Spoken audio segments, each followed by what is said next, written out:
now in lesson 4 of the Roadmap to Success, which is how to provide value in the spaces that we've been talking about.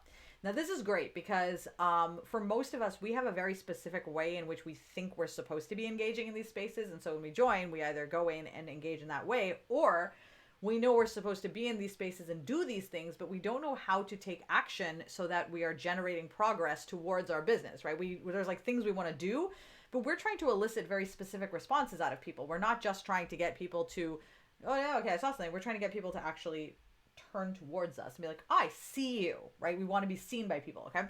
So the very first thing that I want to offer you is that I want you to think about changing your reasons for engaging on social media, right? Like not engaging because you're simply looking for clients. When you go in a group with the purpose of growing your business, it's really hard to actually build relationships because you're so business focused. Now it seems counterintuitive because you're thinking, listen, overall, I am actually trying to grow my business. I am. So I am really trying to do that. So it seems disingenuous.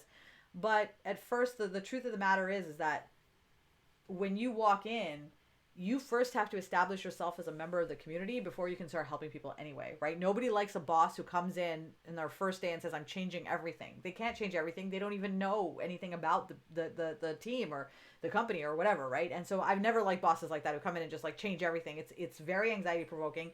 And most people are just like, okay, well, that sucks, right? So we don't want to create that in a group like this. They'll just ignore you, right? And that's even worse. That makes you feel bad. So you got to remember that nobody is sitting there waiting for you to solve their problems because they don't know you can solve their problems. They don't know the solution that you have. You know all these things, but they don't. And you have to guide them along the way to get them there, right? So like you're going to nudge them along the way so that they know, okay, here I am, right? So you also have to remember that when you talk to people about your business, okay, and it's sort of like an overarching theme, that you're not necessarily fighting against their perspectives of you, but you're fighting against their past experiences with people like you, right? So I'm a coach, right?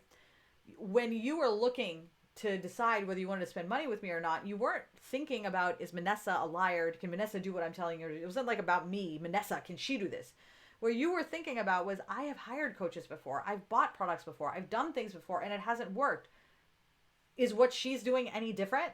It's not like you're saying I'm a bad person, but it's more about you wondering if it's even going to work for you, right? And that's what the people think when they see you. So if you sell clothes and your audience is women who are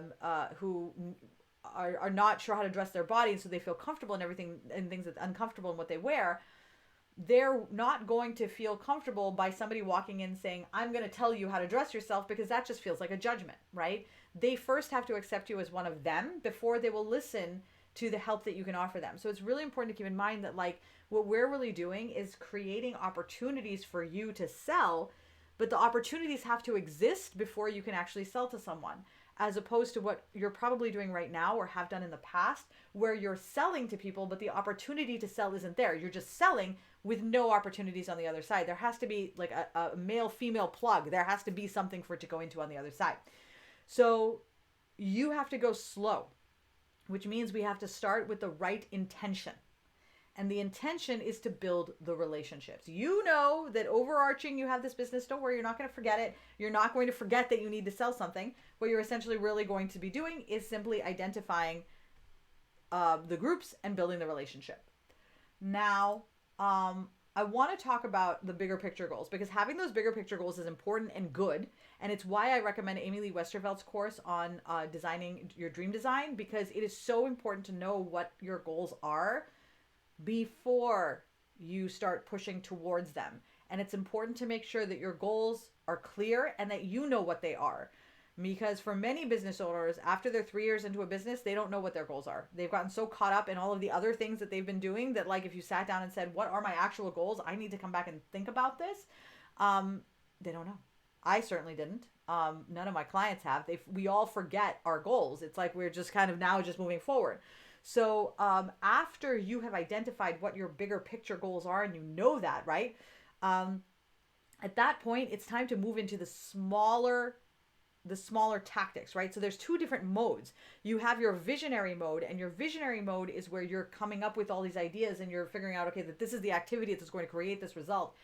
But that is one activity. And then the other activity is the implementation mode. And the implementation is when we're doing all of these things. And the skill sets that are necessary to do the visionary work versus the implementation work are not the same. So when you go into a group, if you're thinking about, oh, I got to grow my business, that's high level thinking. At that point, when you're doing your day-to-day stuff, you don't need to be doing your high level thinking. You need to be doing your day-to-day level thinking, right? So if after you've figured out what your bigger goals are, and then you go into these groups and try to sell and focus too much on the bigger picture, that's when you start to feel that tension, because you're not in visionary mode in that moment. You're in I'm doing mode, but you're trying to talk visionary, and it's like, and it feels weird, right? It feels weird because you're in implementation mode. So I want you to be focusing on the smaller picture now. The smaller picture in this case is going to be relationships, not money, okay?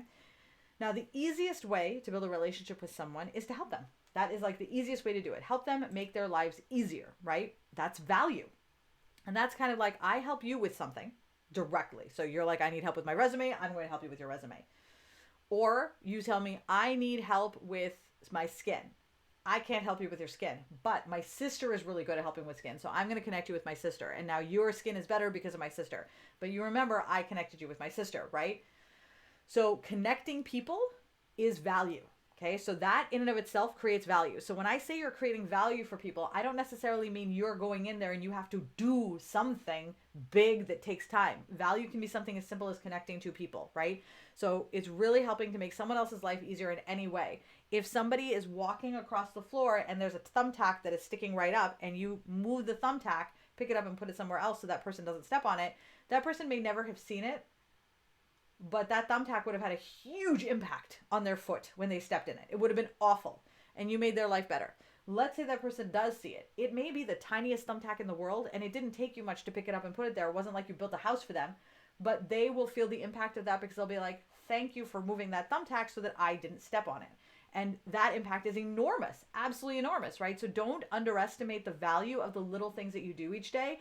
We often think that in order for our business to succeed, we need to be doing these big, gigantic activities, and we need to, get all of the names of people that have signed up for our group or responded to a post and respond to each of them in private message and then send them an email.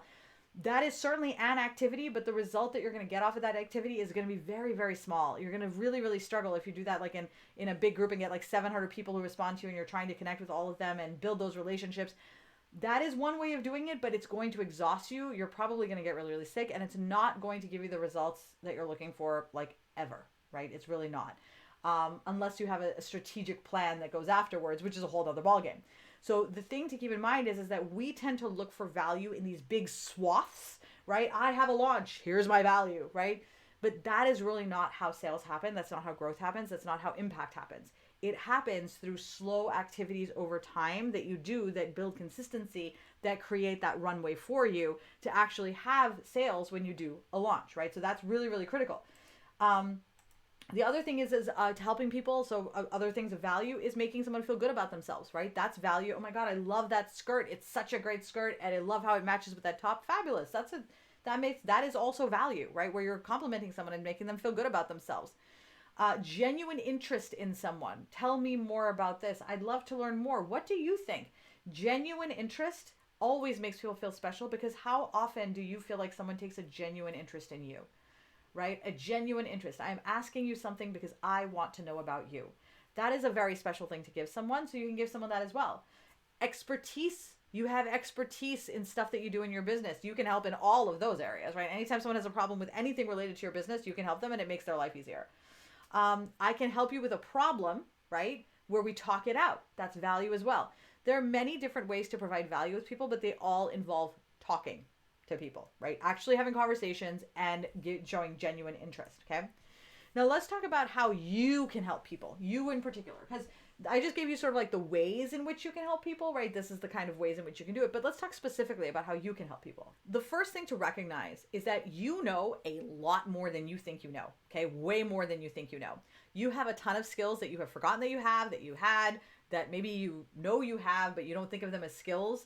There is a post in the squad with a list of all of the skill sets that business owners have, small business owners, whether you're a direct seller or not a direct seller, it doesn't matter what you're selling.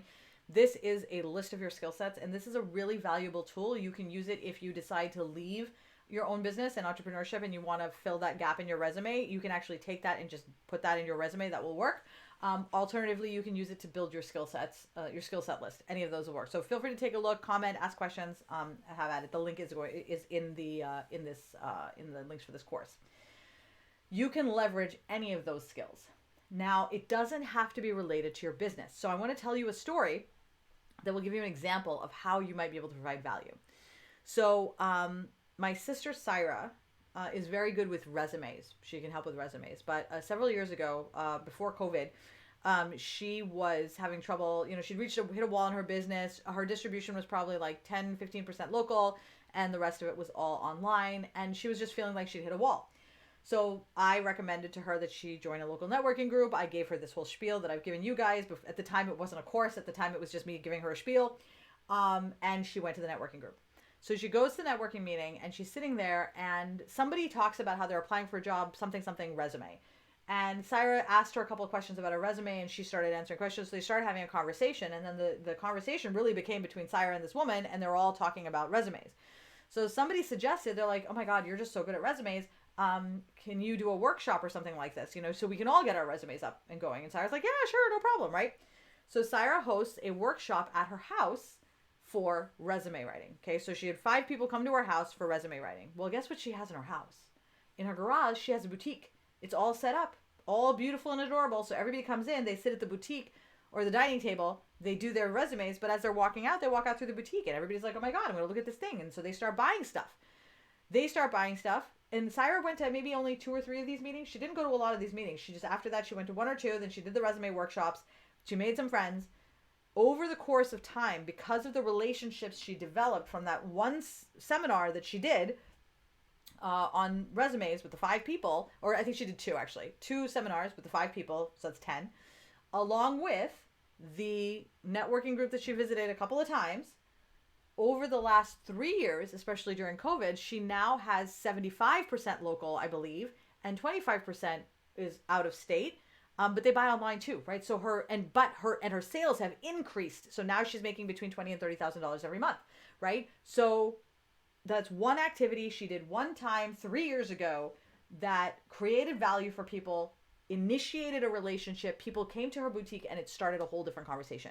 So when you think about the kind of value that you can provide in groups, it's not always going to be this. So what you do in your business. So for example, we have members in the squad who are really, really great at gardening. We have those of you who are really great at mindset and money mindset and understanding your branding, like so many different things that may not necessarily be related to what you're doing in your business.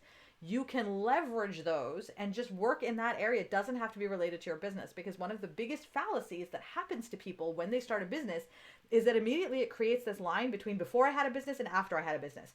And anything before we had a business, we just don't think about. And then we focus entirely on the things in our business. But what we don't realize is that these skill sets are huge money makers for us.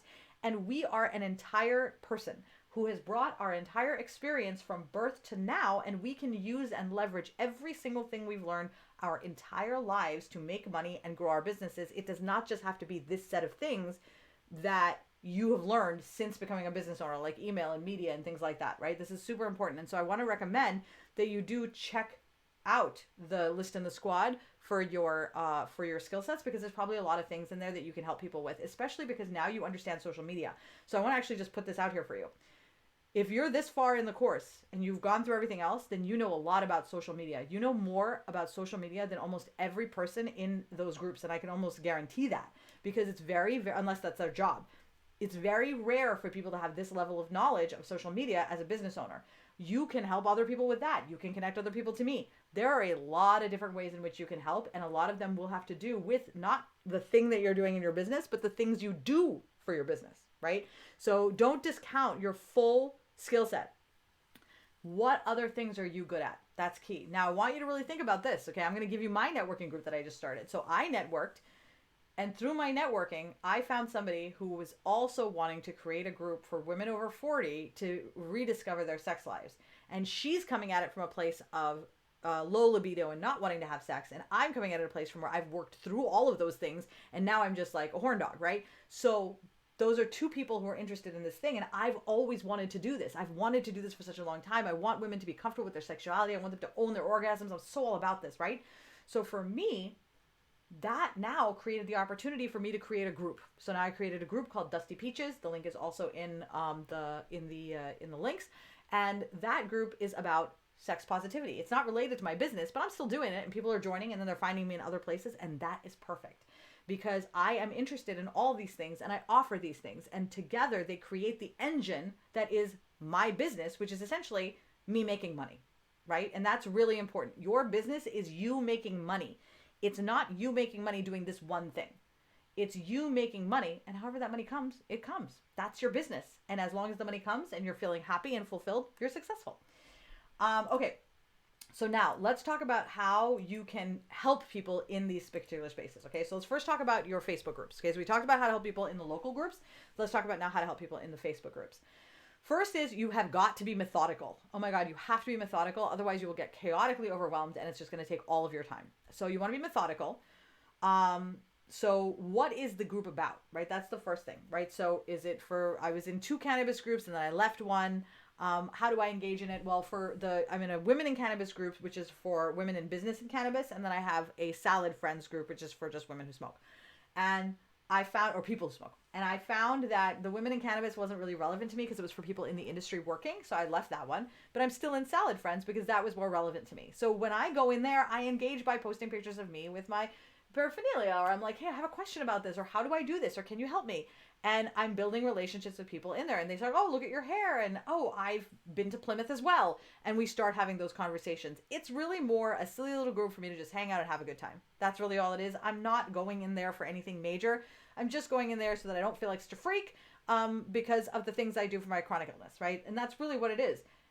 That's my place to go and feel like I have a community of people who are like me in that way, right? And that's my safe space. You may need a safe space for your thing. Whatever your thing is, you may need a safe space for that. The Boutique Hub and Founding Moms, right? That's more value-based content. I would go in and I would look for help, advice, those kinds of things. Then I would try to help somebody who asks for help with something. Where can I provide value? Can I answer a question? Can I give them some information? Do I have a link that will help with this? Something really quick, right? I have mental health and chronic illness groups. In there, I'll usually go in, I'll scroll down, and I'll see if there's something that's relevant to me, relevant to my illness. Is there something I can share outside? Because that counts as providing value. Is there something that they've shared a link that I can then share that would show up on my personal profile? But really, it's about going in there and then also help with, right? I look for help with because I may have a solution for somebody. So someone might say, I just have these really, really bad back pains and I don't know what to do. And I would jump in and be like, hey, do you have a Theracane? A Theracane is really, really good. And there's a link for that here.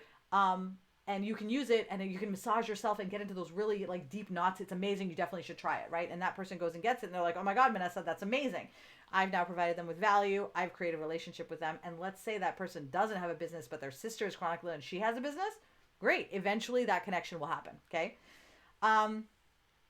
You can also use these groups to follow people on Instagram now. So the way that I tend to use it is when I'm in a group and I see like somebody will post something and say someone wrote an article or this is, I really like this meme or whatever it is, or here's a TikTok video.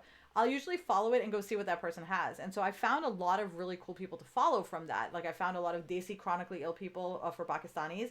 So that's been really, really helpful for me because I am Pakistani and I am chronically ill and I really was trying to find a juxtaposition there.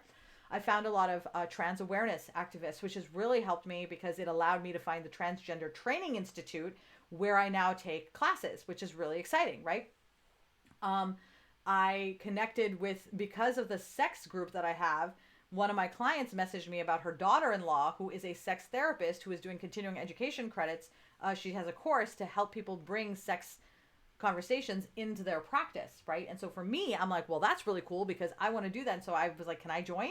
I'm not a therapist. And she's like, yeah, that's fine if you want to learn this. I'm like, great. So I joined and I paid for the course and I'm going to take that class because I want to learn in that space. So all of these things came from me just engaging in the groups regularly, making friends, engaging in my own group in the squad, right? So because my client told me that.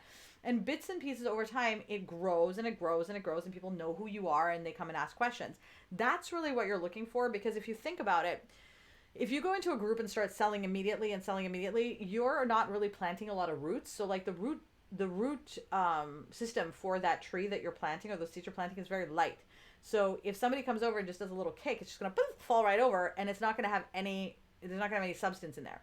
when you start it this way, you plant really deep roots so that it's really hard to dislodge yourself from that space, so that now you become an institution or a part of that space, and people are naturally or routinely inclined towards you because you're part of their familiar community. What this is doing essentially is creating relationships and familiarity, which is the same result that comes from marketing companies spending millions of dollars. The way that they get this result is by spending millions of dollars on marketing and other types of paid relationship building. So they do that, and because they do that, they get the results that we're talking about. So we don't have the multi-million dollars, so this is how we leverage Facebook to replace those millions of dollars and get that same result. Okay, so if someone asks a question in a group and you are allowed to share, right? So they say you can share links, then you do this. So let's say you're in a group where someone, so I'm going to give you an example for myself. So if I'm in a group where someone asks about target audience, right? They're like, I don't understand why I don't have any customers. I'm, very upset, blah, blah, blah, whatever it is, right?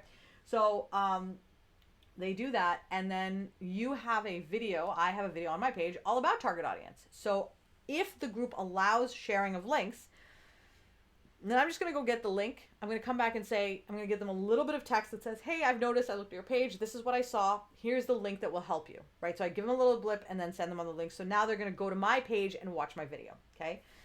Let's say I didn't have a video ready, but I've been asked this question like 1,000 times. So what I would do instead is I'd say, okay, I really need to make a video for this. So what I would do is leave that question up, quickly go record a video about target audience, post it on my personal profile, or my business profile, and then share it in the group and say, I recorded this video, this might help. Okay, so now that's only if they will allow you to do video, right? I actually recommend posting that video on your business page and backdating it a couple weeks and saying, hey, I noticed blah, blah, blah. I went to your page, and just doing the same text as you would for the video that had already been there. So backdating it is a really great way to just sort of make it seem like, look, I have this information already. It's totally cool. So what you want to do is you're really saying, here's my response, I can help you, and then you're moving them to your funnel, to your space. Now, what's really important is to not forget that Instagram is a really great tool, and you don't have to be a super user for it to be a very valuable tool. Instagram has completely changed how I run my business, and I barely do anything on my Instagram. I only have 1,900 people following me, but it has still transformed how I run my business because I follow people who are relevant in my area, and they give me a lot of good ideas, a lot of advice, a lot of things that I can then use in my own business. So I follow Maybe Burke, I follow Decolonizing Fitness, Quinn Tempest is amazing, The Angry Therapist is amazing. So I have a lot of people that I follow, that I adore, that I follow because they give me ideas and they inspire me, right? And it is important to recognize that these are the same people who at some point, actually, these are not the people who intimidate me. There are people who intimidated me at some point, like Quinn Tempest would have intimidated me a lot at some point. So if you see someone that you are like, this person is someone I should follow, but every time I see them, I want to vomit because of how far ahead they are, and I just feel like imposter syndrome and comparison trappy, don't follow them. It's not necessary.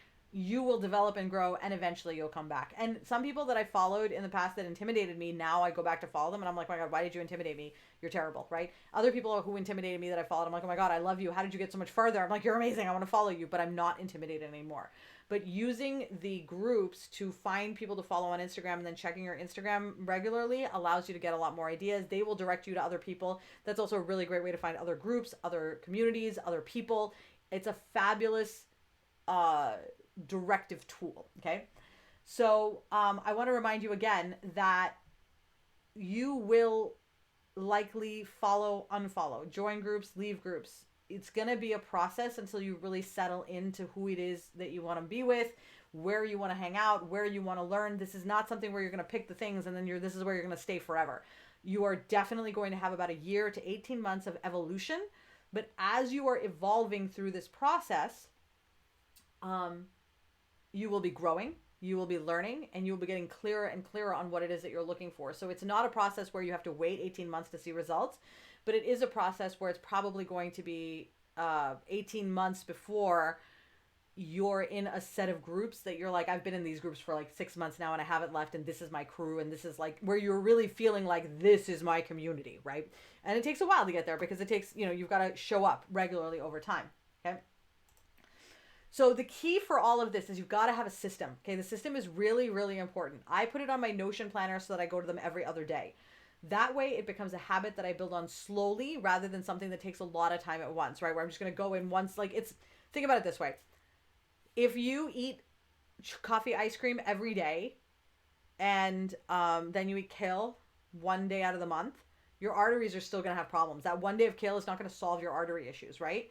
It's the habit of not eating ice cream every day that keeps your arteries clear, right? I love ice cream, so that's really tough for me.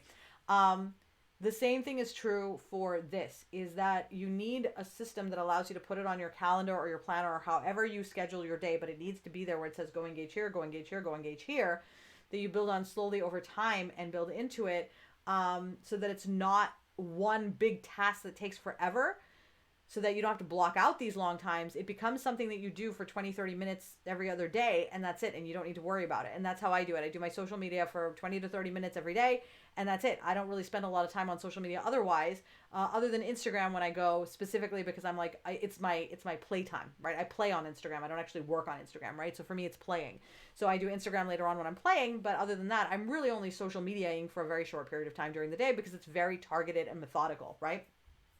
Usually we stop and say, I need to do marketing, I need to do outreach, and it's like this specific task. You're like, oh my God, this is gonna take forever. This way it doesn't take forever, it just takes a little while, right?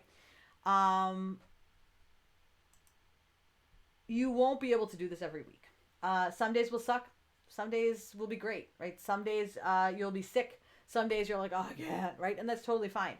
As long as you are doing them more often than not, you're good. Okay, that's the key, is to do it more often than not. And this is why you have to track it on your planner sheet. This is not something that you're going to be able to be like, oh, I'll use the forest, or I'll just remember to do it. No, you won't remember to do it. And more importantly, even if you do remember to do it, you won't be able to track and say, yes, I did it for these 6 days. I did it for, this month. You're not going to have the data for sure to back it up. And so you're not going to be able to accurately assess whether you were really, what the problems actually are. And that's where a lot of us run into issues when we troubleshoot, is that if you don't have that backup, then you may ask the wrong questions, you may troubleshoot the wrong thing, and you'll go completely in the wrong direction. Meanwhile, your problem is really just be more consistent in these groups, right? And that's fairly straightforward, instead of doing something big to overhaul your business.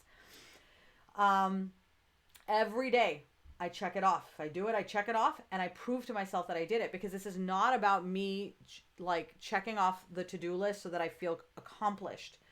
It's about checking it off so that you know that you're being more consistent than not, so that when you're sick, you're like, oh, I did this for like 3 out of the last 5 days. I'm not feeling good today. I don't have to do it today. And that's fine, right? This is how you build freedom.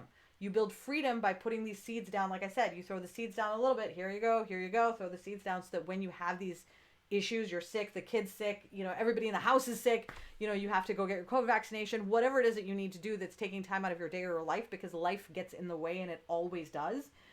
You can do it without thinking about your business, and without feeling like there is something else that you're supposed to be doing, while you really want to be present for your kid or for your family or for yourself. Like, whatever it is, you want to be present, but you can't, because half of your mind is over here. When you have this kind of system in place, when you put it in place like this, your mind can be where you want it to be, and you don't need to worry about these things because you've already set those up. All right, now I want you to go to the squad, check out that list of skills that's there, and I want you to share with us the skills that you didn't even know that you had, that you found on that list. And I want you to share all the ones that you're like, oh my God, I had no idea I had these skills. And I want you to tell me how you feel, okay? Let us own. I want you to own that success, because I guarantee that you never have. And you are incredibly amazing, but you just don't know it. So I want you to head over to that post, take a look at all the skills, and I want you to make a list of all the ones that apply to you, and I want you to tell us how amazing you are in a post on the squad. Tell us how amazing you are. Post a picture of yourself looking badass and amazing, hysterically funny, however you want to look, but share that information with us, all right? I will see you there.